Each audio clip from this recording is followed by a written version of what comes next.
Idol. 3 o'clock in the afternoon is the hour of great mercy. At this time, our Lord Jesus Christ died on the cross to redeem the world. Let us now pray the 3 o'clock prayer. You died, Jesus, but the source of life flowed out for souls, and the ocean of mercy opened up for the whole world. O fountain of life, immeasurable divine mercy, cover the whole world and empty yourself out upon us. O blood and water, which flowed out from the heart of Jesus as a fountain of mercy for us, I trust in you. Holy God, Holy Mighty One, Holy Immortal One, have mercy on us and the whole world. Holy God, Holy Mighty One, Holy Immortal One, have mercy on us and the whole world. Holy God, Holy Mighty One, Holy Immortal One, have mercy on us and the whole world. Amen. Jesus, King of mercy, I trust in you. Ano ang radyo mo? Sa Bicol Idol! Napapakinggan sa buong Kabikolan. Ito ang mas pinalakas at mas pinalinaw, ang mahimpilang mas pinagkakatiwalaan. This is your radio. 89.1 Idol FM Legazpi, 105.5 Idol FM Naga, at 88.9 Idol FM Daet. Sa Bicol Idol. Member KBP. Napapanahong health topics, balita, health tips at iba pa. Tatalakayin sa chikahang pangkalusugan ng Department of Health Bicol Center for Health Development. Halina't makinig at umantabay. Alamin ang mga programa ng DOH sa ilalim ng 8-point action agenda. Chikahang Pangkalusugan. Hatid sa inyo ng Communications Management Unit. Chikahang Pangkalusugan. Mapapakinggan at mapapanood ng live tuwing Biyernes alas 3 hanggang alas 4 ng hapon sa DOH Bicol's HD Facebook page, 89.1 Idol FM Legazpi, 105.5 Idol FM Naga City, at 88.9 Idol FM Daet. Chikahang Pangkalusugan. Tara na mga kachika!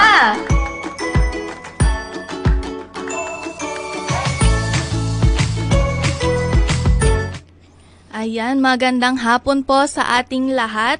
Alas 3 na, tayo po'y magchikahan. Dito sa programang maghatid ng mga kaalaman sa larangan ng kalusugan. Hatid po sa inyo ng Department of Health Bicol Center for Health Development na pinangungunahan ng aming Regional Director, Dr. Rodolfo Antonio Albornoz. At ng aming Assistant Regional Director at Communications Management Unit Head na si Dr. Rosa Maria B. Rempilio.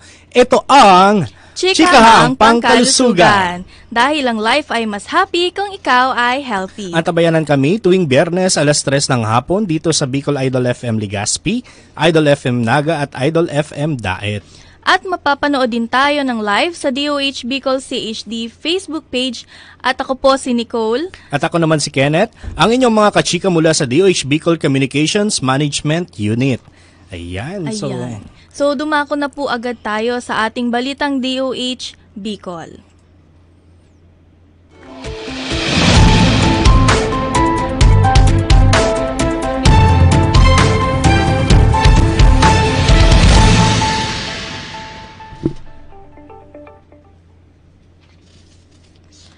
DOH Bicol Crisis Response Teams ipinadala na sa Camarines Sur, iba-ibang serbisyong medikal inihatid sa mga evacuation center.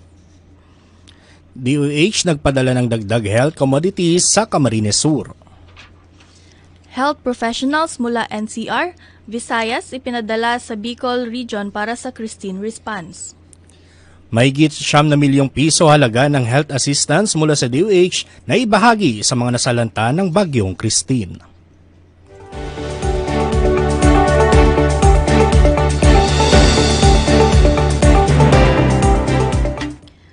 Para po sa mga detalye ng balita, Nagpadala ng 5 crisis response teams ang DOH Bicol sa Camarines Sur mula noong October 28, 2024 upang maghatid ng iba't ibang serbisyong medikal sa mga nasalanta at apektado ng baha matapos ang bagyong Christine. Ang nasabing grupo ay binubuo ng mga medical, nutrition, water, sanitation and hygiene o WASH, mental health and psychosocial service at health promotion teams upang magsagawa ng libreng konsulta, assessment at health education sa mga individual na pansamantalang naninirahan sa mga evacuation centers. Bukod dito, nagbigay din ng libreng gamot tulad ng doxycycline laban sa leptospirosis at pati na rin aquatabs o chlorine granules sa mga IDPs upang mabigyang lunas at maiwasan ang anumang sakit na dulot ng maruming tubig. Sa ikalawang balita, magkasunod na dumating sa DOH Bicol ang mga dagdag health commodities na ipinadala ng Department of Health at DOH Supply Chain Management Services o SCMS, Visayas para sa mga nasalanta ng bagyo sa Camarines Sur. Lula ng 3 service trucks ng DOH at ng C-130 ng Philippine Air Force, hiwalay na dumating ang mga ito sa DOH Bicol Compound at sa Naga Airport Pili, Camarines Sur noong October 28 at 29. Laman ng nasabing truck ang iba't ibang gamot, nutrition commodities at hygiene kits para sa mga apektadong pamilya sa Camarines Sur sa pamamagitan ng Provincial DOH at Health Office. Ipinadala naman mula sa DOH Supply Chain Management Services Visayas Warehouse Hub sa Cebu City ang unang batch ng hygiene kits na timba na naglalaman ng sabon, hand sanitizer at iba pa. Kasabay rin dito ang 50 vials ng antivenom para sa Bicol Medical Center Operations Center. Aabot sa 1,000 hygiene kits ang ipinadala mula sa nasabing warehouse.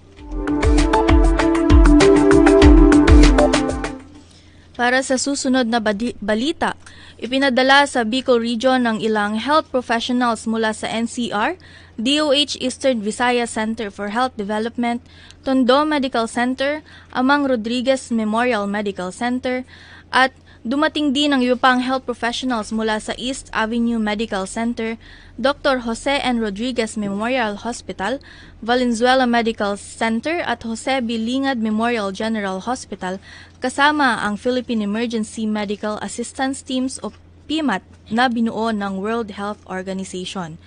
Ang mga nasabing health professionals ay pinadala sa iba't ibang bahagi ng Camarines Sur upang magbigay ng libreng medical assistance at mga gamot sa nasalanta ng bagyong Christine.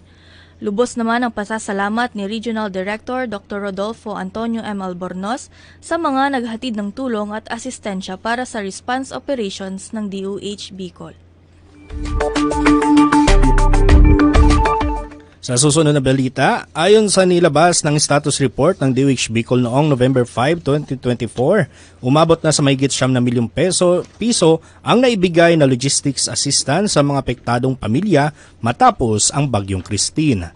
Kabilang dito ang mga gamot, doxycycline capsules, face masks, nutrition commodities, body bags, generator sets, kits para sa hygiene, elderly, newborn o buntis, disaster relief tents, jerrycans, aquatubs, water test kits at iba pa.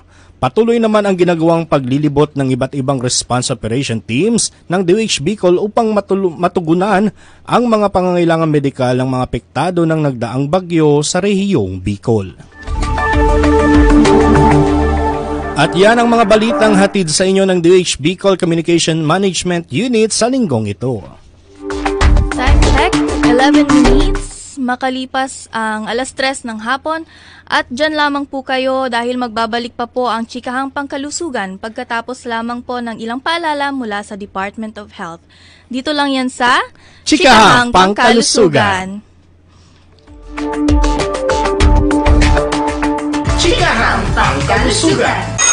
Mga kababayan, ang pagbabakuna ay subok, epektibo at ligtas na proteksyon na ating katawan laban sa mga sakit. Kaya naman, simula sa ika-7 ng Oktubre, sa pagtutulungan ng Department of Health at ng Department of Education, maaari nang makapagbakuna ng libre sa mga pampublikong paaralan. Hindi lang ito para sa ating mga anak, kundi para rin sa karamihan. Sa isang bagong Pilipinas, bawat buhay mahalaga. Gaano kakatibay?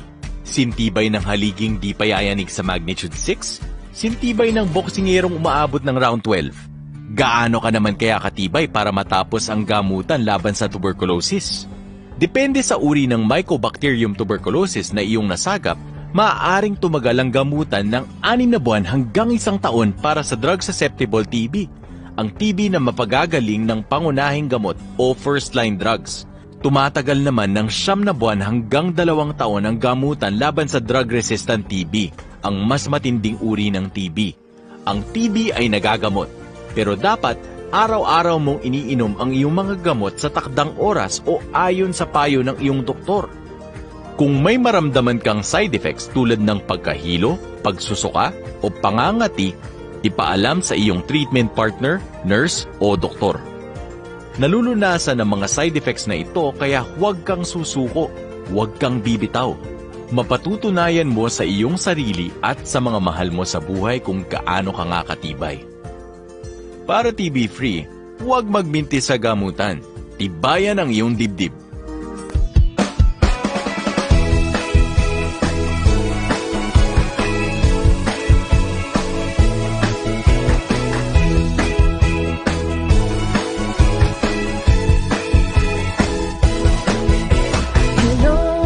Mga mommy, let's go for healthy pregnancy.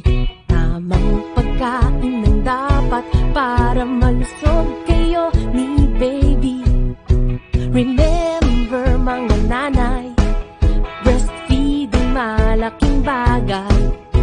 Ito'y ipagpatuloy kahit na over 2 years old.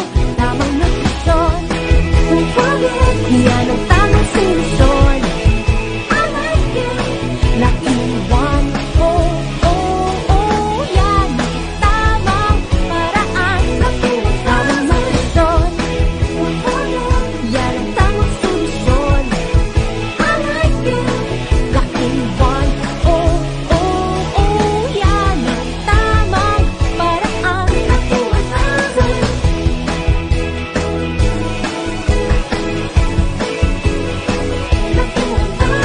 Ang iyong little girl or boy, sustansya'y dapat puno.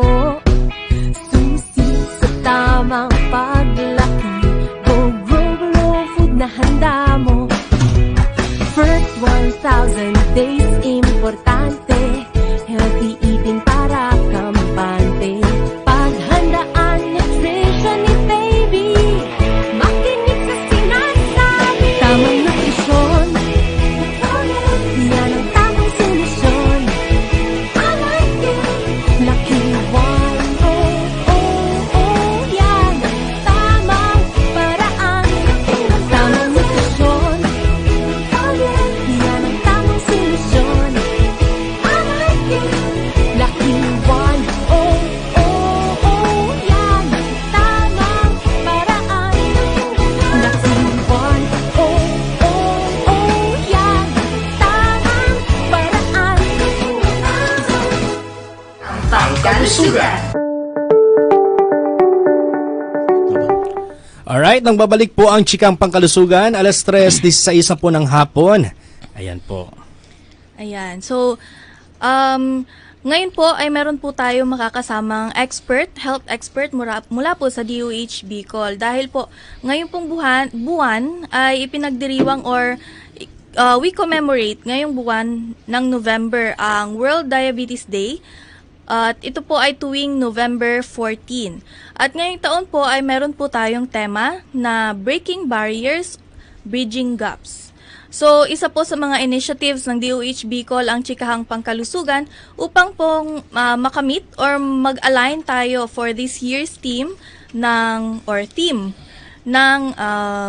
World Diabetes Day. So, today po, we are aiming to break barriers and bridge the gaps about diabetes. Dahil dyan, makakasama po natin ang Medical Officer 3 at Regional Program Manager ng Lifestyle-Related Diseases Prevention and Control Program na si Dr. Raymond Martin A. Corpus. Magandang hapon po, Doc. Yes, good afternoon, Doc. Hello po. Magandang hapon po sa Musta ating ka lahat. naman, Doc? Ayan. Okay naman po. Marahil na hapon po sa Indogabos. Yes po. So, Doc, ikaw na po muna. Ayan. So, magsimula na po agad tayo, Doc. So, mahaba-habang usapan to tungkol sa diabetes dahil very common po ito. Yes. So, ano po, Doc, yung diabetes? Okay. So, ang diabetes ay galing sa dalawang salita. So, i-break down muna natin yung dalawang salita, no? Sige po, Doc. So, bale, ang diabetes ay galing sa Latin, no? Sa Greek term pala, no? Means to pass water like a siphon, no? To pass through a urine. So, parang urine, no? To urine. pass through. Apo. Tapos, ang mellitus naman, Latin, means sweet as honey. Sweet. Yeah. Yes. So, parang sweet urine. Yun, gano'n, no? So, noong extra info, no? O trivia, noong 1600s daw, isang paraan po ng pag-diagnose ng mga doktor na sa diabetes ay ang pamamagitan po ng pagtikim ng ihi ng pasyente. Ganun pala yun. Yun ang ginagawa dati. So, titikman ng mga doktor noon, okay, dahil matamis, sige, diagnose ka na namin. No, mataas yung sugar level mo, no? Kaya sige, hyperglycemia na. So, may diabetes mellitus ka na. Pero ngayon, dahil makabago na tayo, Yes. no, may agam na at medisina, modernong gamot, meron tayong may mas tumpak na at komportableng pag-diagnose or pagsusuri ng diabetes. No, tulad ng blood test, urine test, no, na hindi na kailangan tikman. Yes. Sobra naman po. Diba? So, balik tayo doon kung ano ba ang diabetes. So, ang diabetes daw po ay isang chronic or pangmatagalang sakit na metabolic no, na nagdudulot ng hyperglycemia o ang mataas po na antas ng asukal po sa ating mga dugo. Ito din po isang kondisyon na kung saan ang katawan ay hindi na makapag-produce o makagamit po ng insulin ng maayos. Ito po ay nagre-resulta sa mataas na level ng glucose po sa ating dugo. Yun po. Ayan. So, ibig sabihin po, Doc, meron po siyang masyadong maraming sugar sa dugo. Opo. Kasi Meron. pangkaraniwan, Doc, di ba nadidetect pa rin naman ang diabetes ngayon kahit din sa wiwi. Opo, Kasi nakikita. Yes po. Kasi Oo, minsan, kasi may sugar doon. Nakita mo, may 4+, 2+. Kasi minsan sa mga public CR, may nakita akong mga inidoro na may mga maraming, langgam. Opo. Tapos yung minsan daw, yung medyas ay nilalanggam din. Pero syempre, may pinaka-gamit, may mga gold standard tayo for diagnosing diabetes. Yes, mas mainam na Mas mainam pa din, no? Like, magpa-check up tayo. magpa-check up Ano talaga. po ba yan, Doc? Yung urinalysis po ba yan? O, pwede makuha sa Pwede urinalysis, po sa doon. fasting blood sugar, Okay. mga FBS, CBG. So, marami naman po palang Yes po. Yes po. procedures na pwede. So, sa tingin niyo po, Doc, gaano na karami ang mga Bicolano na may diabetes? May statistics po ba kayo din? Meron po, no? So, sa buong Pilipinas muna. No? Sa pinaka-latest daw po na datos tungkol sa diabetes sa Pilipinas mula sa PSA or Philippine Statistics Authority at DOH, meron po tayong tinatayang 7% po ng adult population na mayroong diabetes. Pero sa local po natin, sa Bicol region, di ba yung mayroon po tayong ginawa noong 2023, yung Mass Community Philippine Risk Assessment po natin, na nakapagtala po tayo ng 11,055 na individual, or that's 0.46% mula po sa 2.4 milyong Bicolano na 20 taon pataas po na sumailalim sa risk assessment. No? So, bale, ilan yun? 11.0555 or 0.46. So, ang mga detalye po, ang lalaki po, 5,119, babae, meron tayong 5,936. No, meron din po tayong datos po mula sa mga bawat probinsya sa Bicol. Sa Albay po, meron tayong noong 2023, last year, 3,025 or 0.64%. Camarines Norte, 533 or 0.23%. Camarines Sur, 1,260 or 0.17%. Catanduanes po, merong 415 or 0.34%. Masbate, 4,061 or 0.85%. Sorsogon po, may naitala din na 969 na kaso or 0.31%. No? At Naga City po, 792 na 1.117%.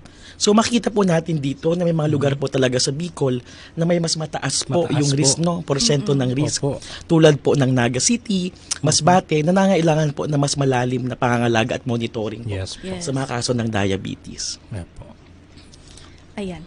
So, Hindi po natin mapagkakaila na medyo mataas nga po yung data or yung bilang na mga Bicolano na meron Bicolano. pong diabetes. Opo, kaya medyo pa nga siya, hindi pa talaga siya, syempre top of the pa Opo. lang siya. Mm-mm. So kailangan po paigtingin po natin ang ating assessment at ang pag-test po sana Yes po. sa mga LGUs po natin, lalo sa mga RHUs. Yes, totoo po, Doc.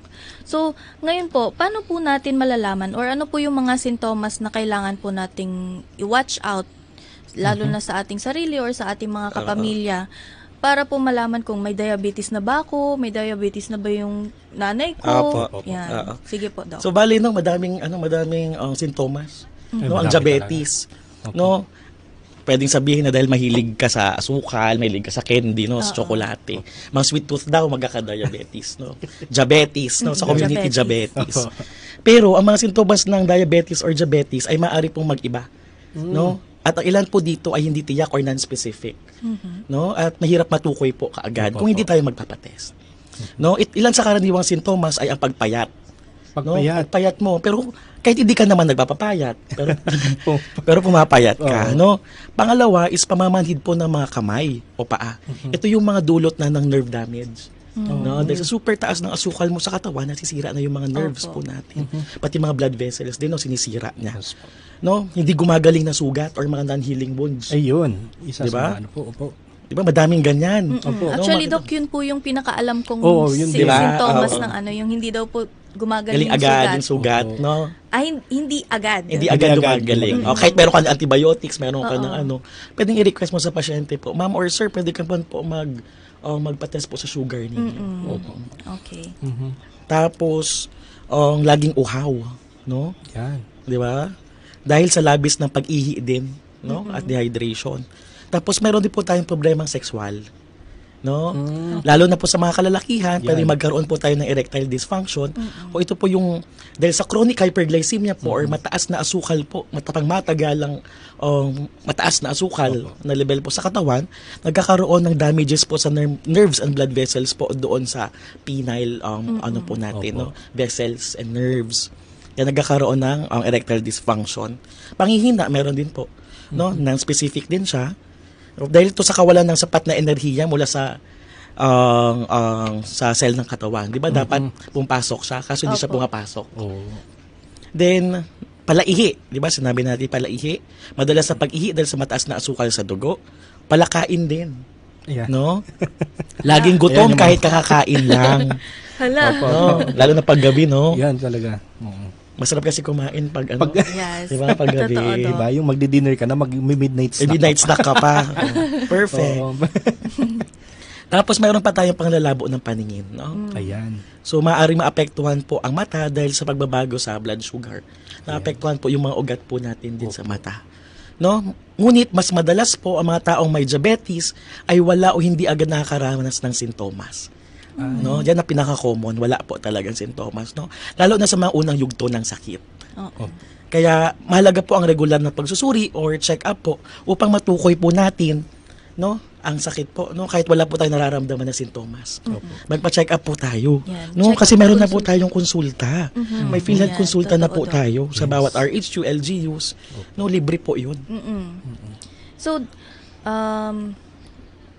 i-clear ko lang, Doc, yung Sige kaninang nabanggit natin na laging nauuhaw.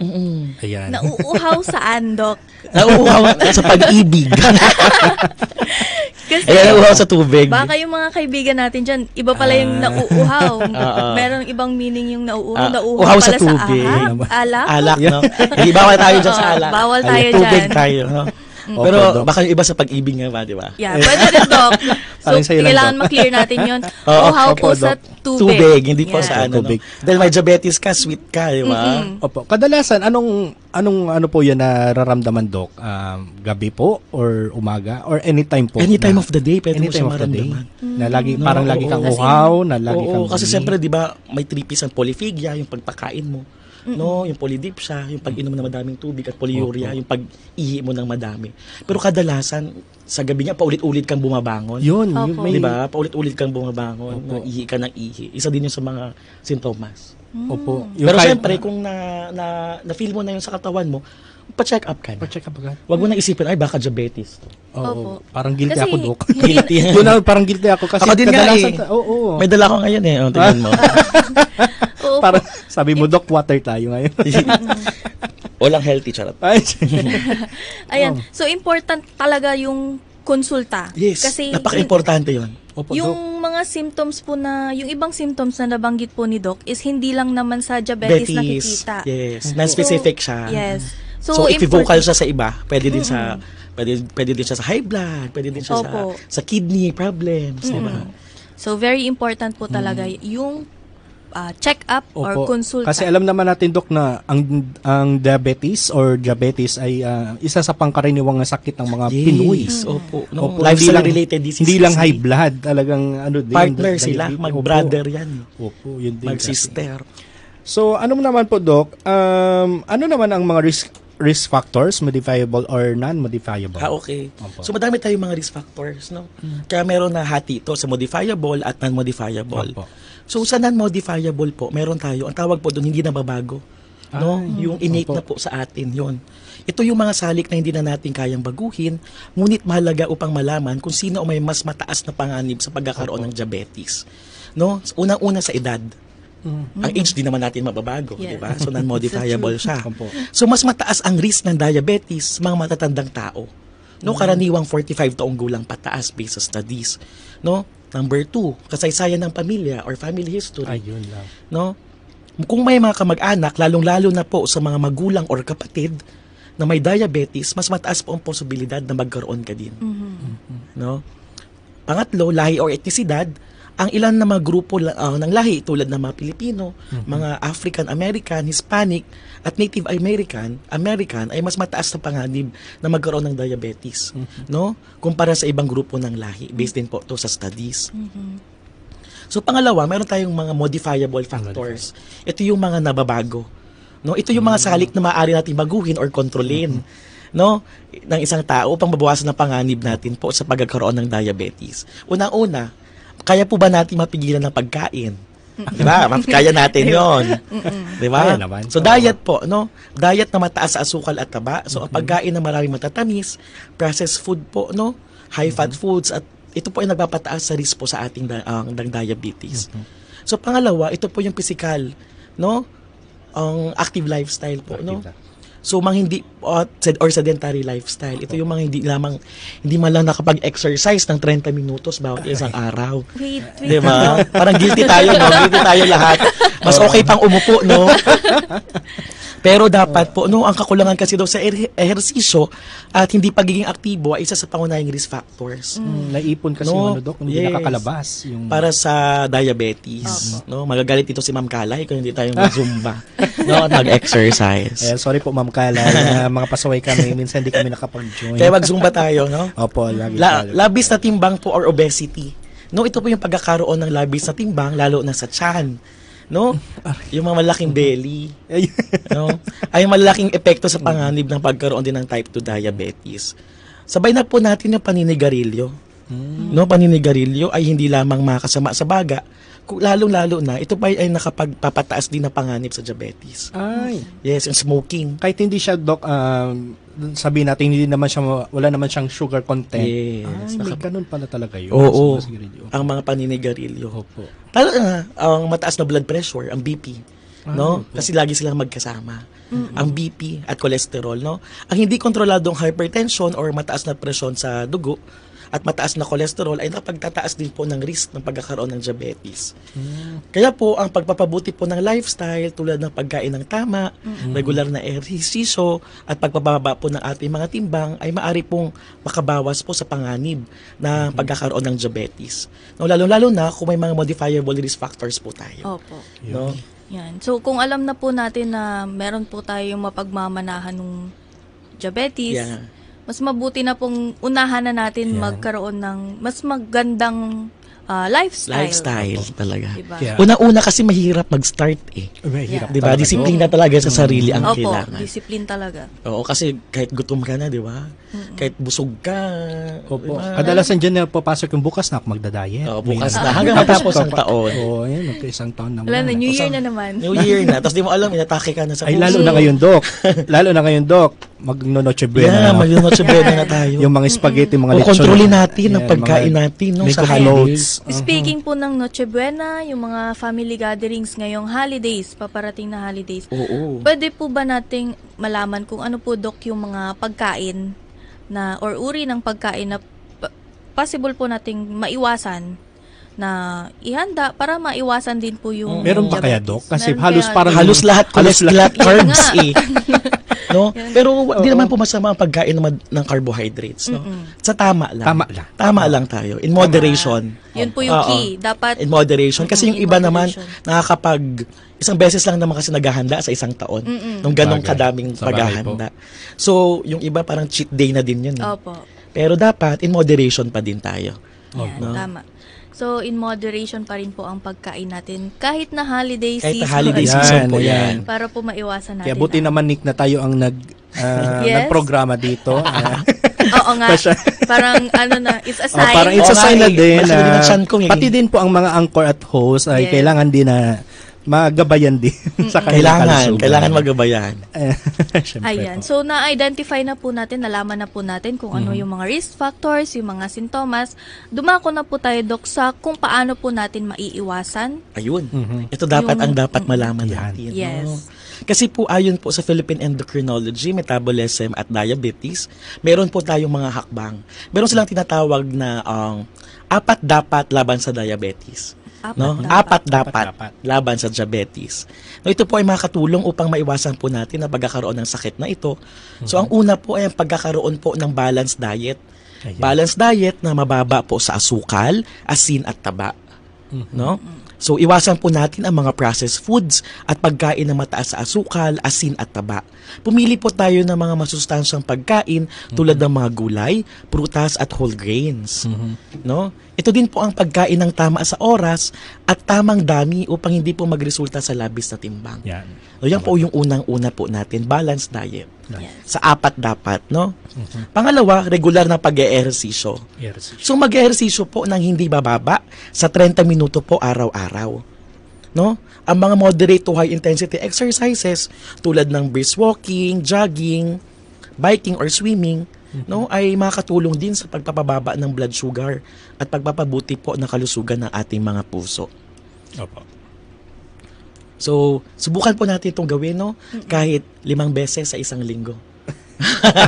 Hindi, ang paglalakad naman ng brisk walking, kayang-kaya. Kaya naman. Opo. Diba yun ang kayang-kaya. pinaka-available na 30 pwedeng minutes gawin Sa natin. ano na lang talaga yan, Doc, initiative Yeah. na mag-initiate. Mag-initiate ka sa sarili. Sarili mo. Kasi mahirap din talaga. Kahit ako din, ang pagbawas ng pagkain, medyo nahihirapan din ako. Pero na-try ko din siya. Masarap.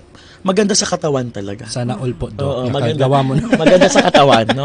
Ma-inspire ka na. Dapat ma-inspire na tayo. Dapat ma-inspire natin mga tagapagkinig natin. Opo. Nagawa ko naman siya dati, Doc, pero minsan talaga nawawalan din naman talaga ng disiplina. Bumabalik pa rin bumabalik sa dati. talaga. Ganun talaga. So, kailangan talagang bumalik tayo kung ano talaga yung purpose at goal natin. Yes po. Ayan. So, that's why we are having Chikahang Pangkalusugan. Yes. Kasi, pinapaalala ng Chikahang Pangkalusugan ng ating mga guest kung ano yung mga dapat talaga nating gawin. So, kasi minsan hindi natin maiiwasan talaga yung mga ganyan.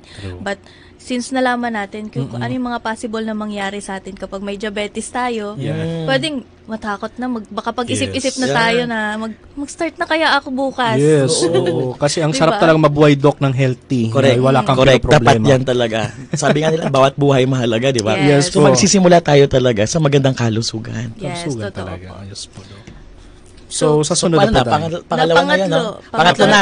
So, pangatlo na. Apat dapat. So, pangatlo na tayo. So, ito ang sabi ng Philippine Endocrinology, Metabolism at Diabetes. Ito po yung pag-inom po natin ng mga prescribed medications.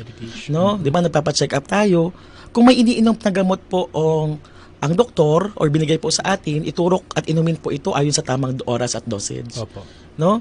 At laging sundin po ang mga rekomendasyon ng inyong doktor upang mapanatili po ang kontrol ng ating blood sugar.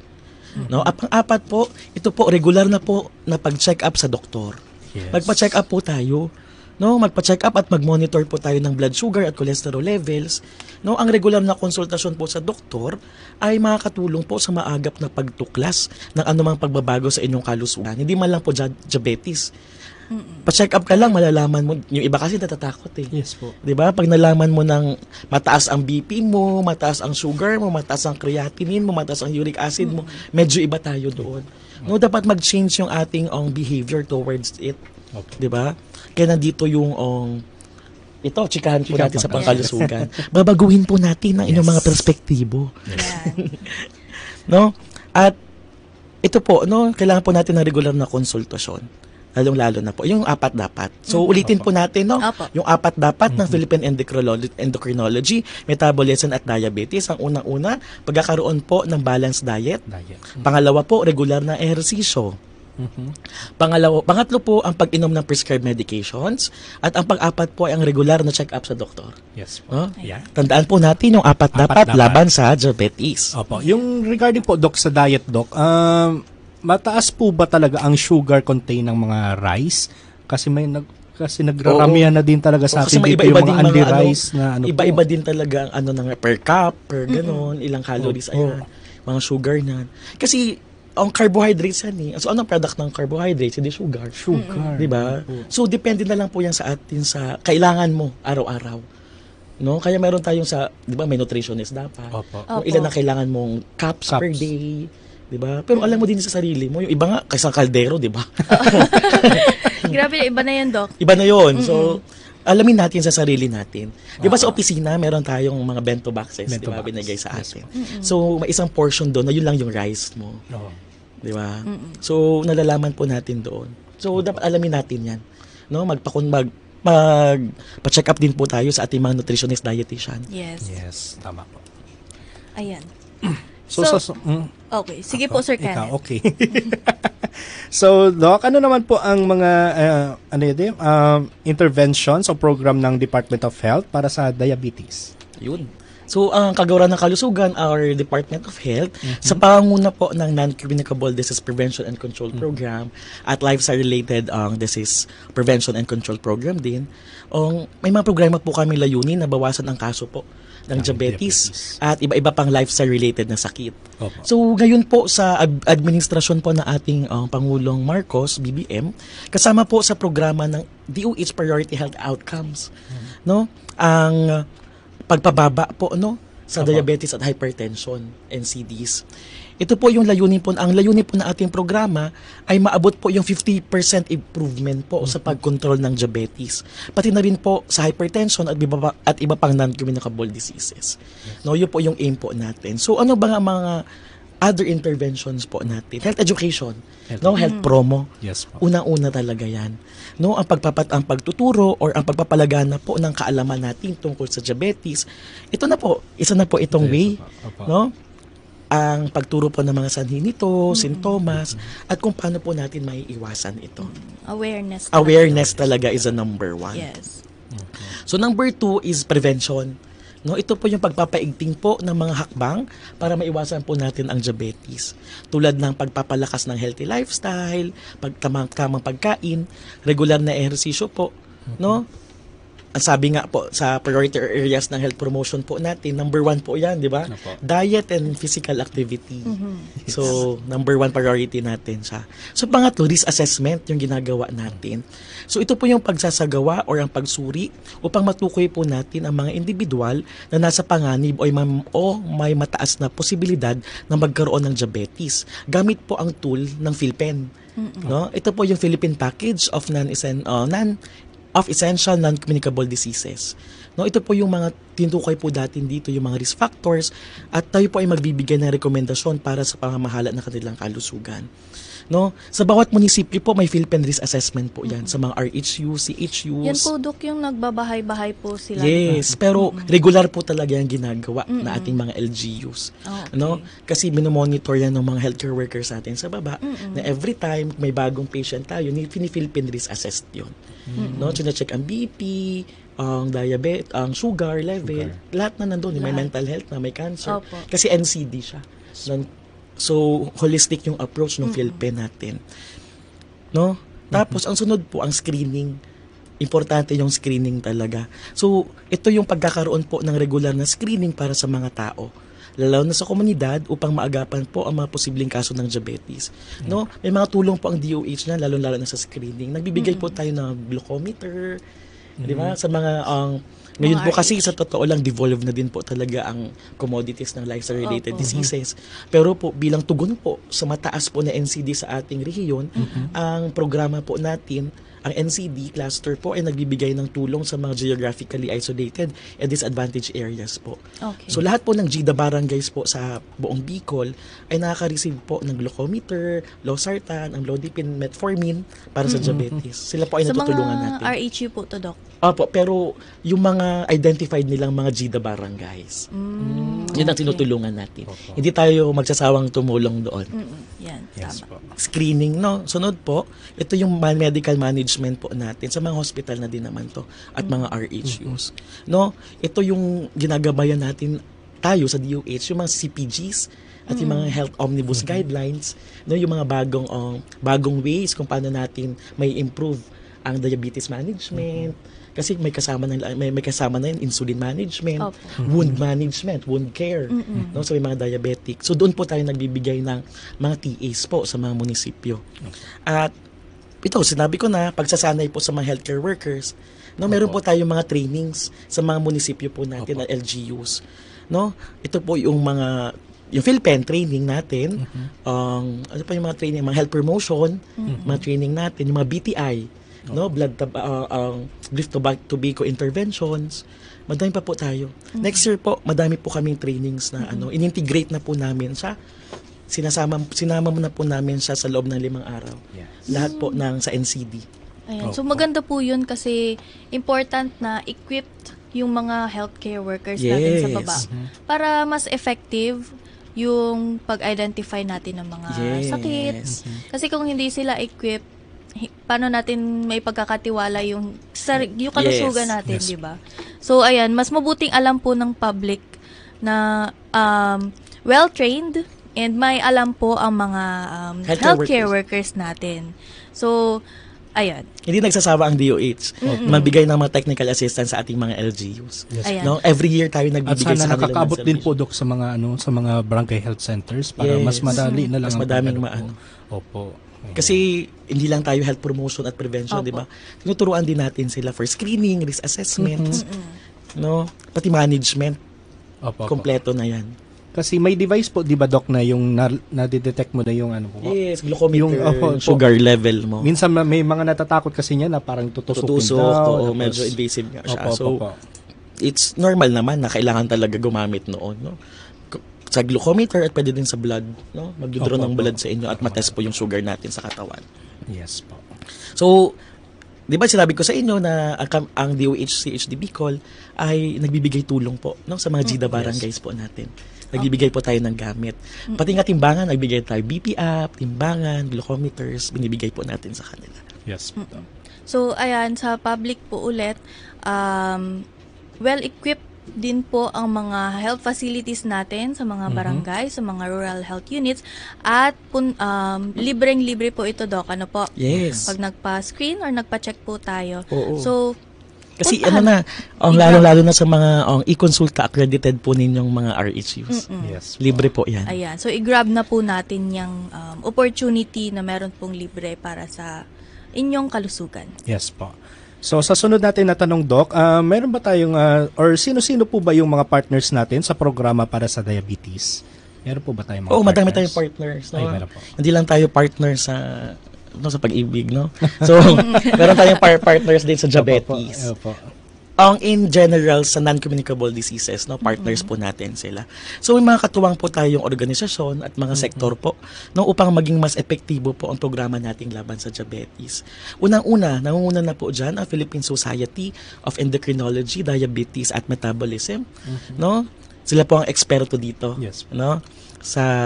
Ito po, sila po ang katuwang natin sa pagbibigay ng impormasyon at training. Yes. Pangalawa po ang Philippine Diabetes Association, no? Sila din po ay nakatuon sa edukasyon at suporta sa mga taong may diabetes. Pangatlo, ang local government units, no, ang mga LGUs po natin. Malaking bahagi po ang mga LGUs natin sa implementasyon po ng mga programa at aktibidad po ng DOH sa ating mga communities.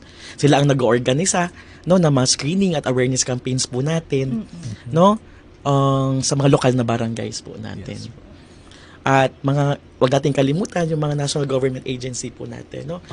At mga provincial coordinators po natin.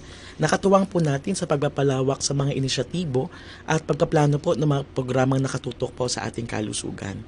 At mga NGOs at mga health institutions po natin, ang mga DOH hospitals po natin, private or public hospitals po, kasama po natin sila, no, na nagtatrabaho upang mabigay po ang edukasyon at serbisyo para sa diabetes prevention at management. Ayan. Sila po ang mga partners natin. Marami naman pala tayong tutulong sa atin para sa pagsugpo ng diabetes. Kasi hindi po kaya ng Department of Health lamang yung na maipakalat or maikawalat yung awareness about po sa iba't ibang uri ng sakit. Kasi sobrang dami po ng mga sakit natin. So, kailangan po ng tulong ng Department of Health mula sa mga LGUs, sa mga partners po natin. And nagpapasalamat po kaming lahat para po sa patuloy na suporta sa mga programa ng DOH. Yes. Maraming salamat po sa mga LGUs natin. At sa mga partners po natin. Kaya sa ating dyan, mga individual, wag po kayo mag-antumpilik o patumpik-tumpik pa kasi marami naman po sa atin na tutulong para tayo ay magabay sa sakit na diabetes po. Yes. Ang sabi nga po, di ba, whole of nation and whole of society approach. Yes. So dapat magtulungan po tayo kontra dito kasi unti-unti nang tumataas, no, ang mga sakit po natin sa NCDs, mga non-communicable diseases, mga lifestyle-related diseases. Yes po. So, ayun nga, Doc. Nabanggit ko po kanina sa ating introduction na meron nga po tayong World Diabetes Day ngayong November 14. Ayan. So, in connection po doon sa World Diabetes Day, ano po yung mga program? Or meron po ba tayong mga program or activities na isasagawa? Apa. Sige, ma'am. Meron po tayo, no? Pero trivia lang. Ang November 14, World Diabetes Day Celebration, ito po yung birthday ni Sir Frederick Banting po, no? Na naka-co-discover ng insulin noong 1922. Kaya pala, so, isang napakalaking breakthrough to sa medicine, yung insulin, kasi nakapag-change talaga ng lives, nakapag-save ng lives, no? Noong panahon noon. Yun pala, Doc, yung dahilan noon. Kaya meron tayong World Diabetes Day. Kasi sabi sa kanya pala nakaano yun. Bakit natin isi-celebrate yung World Diabetes Day? Ayun. So, dahil pala po doon sa nakadiscover kasi maraming nailigtas na buhay. Insulin. Dahil parang yun, that day, parang nag-spark na siya. No? Na pwede palang dati kasi pag may diabetes ka, mamamatay ka. Prior to this. No? Bago ma-discover yung insulin. Pero nung na-discover yung insulin, nagbago ang lahat. Okay. Nag-change talaga ang world. Kasi sabi sa history kasi makita mo, 'di ba yung mga pasyente sa Canada kasi doon yung insulin. Kasi Canadian to 'di ba? So yung mga pasyente doon, parang yung mga bata mostly type 1 diabetes yun. So di ba sira yung mga lapay nila, pancreas, no, di nakapag-produce ng insulin. So inisip nila, sige, saksakan natin ng insulin. Ayun, nabuhay na galing. Na yung mga so breakthrough talaga siya. So, itong World Diabetes Day talaga, i-commemorate natin, no? Yung awareness tungkol sa diabetes. No? At meron po tayong event sa DOH. No? Magkakaroon tayo ng World Diabetes Day celebration, pero minove na po namin sa December 4. Yan, December 4. Minove po namin sa December 4 dahil po nagkaroon tayo ng mga bagyo. Mas inuna po natin yung tulong po natin. So, na-move po siya sa December 4 po. Dito sa Legazpi City po gaganapin. Yung World Diabetes Day celebration po natin. Okay. So, di ba sige po. Di ba yung sa December 4 Doc, ano po ba siya? May bayad po ba siya or libre lang po ba? Ito po yung World Diabetes Day Symposium natin, no? Ito po yung libre po ito. Ayan. Isesend po namin yung mga letters po sa mga LGU, sa mga partners po natin, no? Para makapag-attend po dito sa awareness po, no, ng diabetes. Ayan. So, para na lang po sa last na question po Meron natin. pa tayo. Oh, May mga sige programa pa tayo, no? Ay, Sa meron pa DOH. pala. Sige po, Doc. Kasi last time, nagkaroon din kami ng virtual. Dahil hindi namin naaabot ang buong nagkaroon kami ng virtual symposium sa diabetes. No? Almost ilan yun? Naka 1K, naka-view doon. No? So, isa pa yung way. Madami tayong way upang mapalaganap ang impormasyon tungkol sa diabetes. Isa lamang ito, isa lamang yung mga symposium. No? Pero ang pinaka-importante, kung may alam tayo, pwede natin i-share sa mga kapwa po natin. Yun ang importante. Ipalaganap natin yung mga nalalaman natin, yung mga kaalaman na galing sa tamang impormasyon, sa tamang tao. Yes, no? tama. Yun lang po dapat ang i-priority natin, the right information. Tama po. Alright, 9 minutes bago sumapit ang alas 4 ng hapon. So, dumako na tayo sa huling katanungan, Nick. So, itanong mo na po yan, Nick. So, huling tanong po, Doc, paano po natin maipapaintindi ang kahalagahan ng pag-practice ng healthy behaviors para sa pag-iwas ng mga sakit tulad ng diabetes? Okay. Paano natin mapapaintindi ang kahalagahan ng healthy behaviors, no? So, pagpapaintindi po sa ating publiko, na maaari tayong magsagawa ng mga sumusunod. Una-una, health seminars po, health promotion activities po natin. No?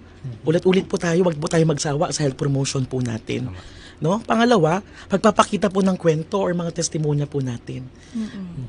Dahil may diabetes tayo, anong ginawa natin, no? Ito tapos po magbigay po yung pagbibigay ng mga brochures po, educational materials po natin. No? Ang paggamit ng social media, no? Yung mga advocacies po natin. At pagtutulungan po ng mga healthcare workers, teachers at local leaders po, mag-collaborate po tayo upang pong ma-achieve po natin, no? Ma-achieve po natin na mas maraming tao po sa komunidad ang maabot po ng ating mensahe tungkol sa pangangalaga po ng ating kalusugan. Yes. Yeah. Thank you so much po, Doc. Kaya andito lang po ang Chikang Pangkalusugan para tumulong sa inyo sa kung ano man ang mga pwedeng kung may mga katanungan o kung may mga gusto pa kayong ipakonsulta through radio. Kasi parang nagpapakonsulta na din tayo. No? Pero magpakonsulta pa din po tayo sa ating mga doktor. No? Yung actual na konsulta na talaga. Actual consultation. Ito, lang po ito, guide lang ito. Guide lang awareness sa atin. Awareness natin. So, dumako na muna tayo, Doc. May oras pa naman tayo. So, dumako tayo na madali sa ating Facts or Myths segment. Nick, kaya pa po ba? Alright. Okay. Mabilisan lang ito, Mabilisan Doc. lang, Doc. Sige, fast talk. Yes. Fast talk. Ano ba yan? Black or chocolate? So, myth or fact po, Doc, ang diabetes ay nakakahawa? Hindi. Okay. Hindi nakakahawa ang diabetes. It's a myth. No? Myth. Alright. Ito ay isang pangmatagalang kondisyon na sanhi ng kombinasyon ng genetic, lifestyle, environmental factors. So, hindi ito na ipapasa or nahawa tulad ng tarangkaso o sipon. Yes po. Pangalawa po, Doc, very common na ito. Bawal po ba kumain ng sweets ang mga diabetic persons? Parang fact. Ay, charot. Myth, no? Myth din. Oo, myth siya. So, maaaring kumain ng mga sweets ang may mga diabetes. Ayan. No? Basta ito ay nasa tamang dami at may pag-iingat po tayo. Yes. Disiplina. So, Doc, next po, kailangan iwasan ng mga diabetic person ang carbohydrates? It's a myth, no? Myth po yan. So, hindi kailangan tuluyang iwasan ang carbohydrates na may mga diabetes. Ngunit kinakailangan ng tamang pagpili at dami nito. Dahil ang carbohydrates po ay mahalaga pa rin na pangunahing pinagmumulan ng enerhiya sa ating katawan. No? Okay. So, ang pagpaplano po ng pagkain at pag-monitor ng blood sugar ay makakatulong po upang ma-enjoy pa rin natin ang carbs na hindi sinasakripisyo ang ating kalusugan. Yes, tama po. So, ang diabetes po ba ay irreversible or reversible? Okay. Myth po siya, no? Myth po siya for type 2 DM. No? Hindi ito ganap na totoo. Yes. Opo. Bagamat walang lunas sa diabetes, lalong-lalo na sa type 1, may mga kaso din ng type 2 diabetes na maaring ma-manage o ma-reverse. No, sa pamamagitan ng lifestyle change, tulad ng tamang dieta, pag-ehersisyo, at pagbaba ng timbang. Ang sabi nga ng isang endocrinologist, if compliance sa lifestyle management and medication, we can lesser the medications. Sometimes, ma-discontinue ang gamot. Pero sa type 2 lang yun, Doc? Yeah, type 2. Type 1 kasi sira na yung mo Okay. Last po, Doc, lahat ng diabetic person ay magiging amputee. Hala, nakakatakot. So, parang totoo. Hindi, char. Myth lang po ito. No? Myth lang po, okay. So, hindi lahat ng may diabetes po ay nangangailangan ng amputation. No? Ang amputation ay yung pagtanggal po, no? nung parte ng katawan na nabulok na or na nagangrene dahil sa mataas na sugar level po natin. So ang amputation na isa lamang sa mga malubhang komplikasyon ng diabetes na maaaring mangyari kung hindi kontrolado ang blood sugar. No? Ang maagang pag-diagnose po at tamang gamutan ay napakalaga upang maiwasan po natin ang posibilidad na amputation. Ayan. Yun po ang nakakatakot sa diabetes, Yes. yung amputation. Ayan po. So, ayan po. Thank you very much, Doc Raymond, sa pagsagot sa ating Myth or Fact segment. Sana ay nalinawan yung audience natin. Hindi lang yung audience, pati din kami nandito sa station. Kung ano talaga yung mga makatotohanan na impormasyon tungkol sa diabetes. So, Doc, bago po tayo magtapos sa ating talakayan, ano po ang inyong pabaon na mensahe sa ating mga audience? Ito lang ang tatandaan natin, no? Laging tandaan yung 4 dapat laban sa diabetes. Yeah. No? Mabilis lang yun maalala, di ba? Yes. Una, pagkaroon ng balanced diet. Pangalawa, regular na ehersisyo. Pangalawa, pag-inom sa prescribed medications. At pang-4, regular na check-up sa doktor. No? Lagi po natin tandaan, 4 dapat.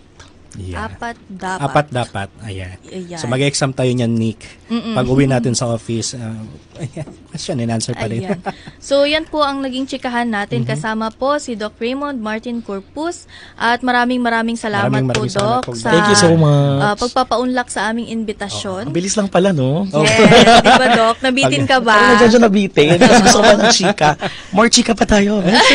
Dito lang palagi ang chikang pangkalusugan, Doc. Huwag ka Oo, hindi tayo magsasawang makipagchika tungkol sa kalusugan. With coffee, iced coffee pa yan. With iced coffee. So, ano, Doc? Settled na tayo next week. Ano ba next week? Ano next week? Pag-iisipan Kasi natin next week is World Diabetes Day celebration. November 14. Kaya sa araw na yan, kumain tayo ng madaming sugar, ha? Ganun Ano ba ba yun, talaga? Doc? Hindi. Pag dumating ang World Diabetes Day, laging tandaan yung 4 dapat. Yes po. Okay. So, ayan po ang naging chikahan natin with Doc Raymond. Sana po marami po tayo natutunan tungkol sa diabetes. Ayan po. So, bago tayo magtapos, may i-shoutout po ba tayo? Ay, i-shoutout natin yung mga ka-team natin sa CMU sa ating nagsagawa ng ating press conference na sina Denise, Ma'am Chay, Jomar, at ang si Chris, at ang naiwan natin na si Sir Regner. Ayan. Ayan. Shout out din. Shout out. At dyan po nagtatapos ang ating 7th episode ng Chikahang Pangkalusugan. Tunghayan ang mga susunod pang episodes bawat Biyernes sa DOH Bicol CHD at Idol FM Facebook page at sa Idol FM Legazpi, Idol FM Naga at Idol FM Daet para sa dagdag kaalaman ng DOH Health Programs. Dito sa Kagawaran ng Kalusugan Bicol, lagi naming ihahatid ang mga latest na balita at health reminders para sa pangmalawakang paghatid ng serbisyong Salud Bicolnon. Ako si Nicole. At ako naman si Ken. At sa Chikang Pangkalusugan, lagi naming pinapalala na makialam, makisama, iwasan ng sakit, palakasin ng resistensya, dahil sa bagong Pilipinas, bawat buhay ay mahalaga. Dito lamang sa Chikahang Pangkalusugan. Dahil ang life ay mas happy kung ikaw ay healthy. Ayan. Maraming salamat po and see you po sa next Friday.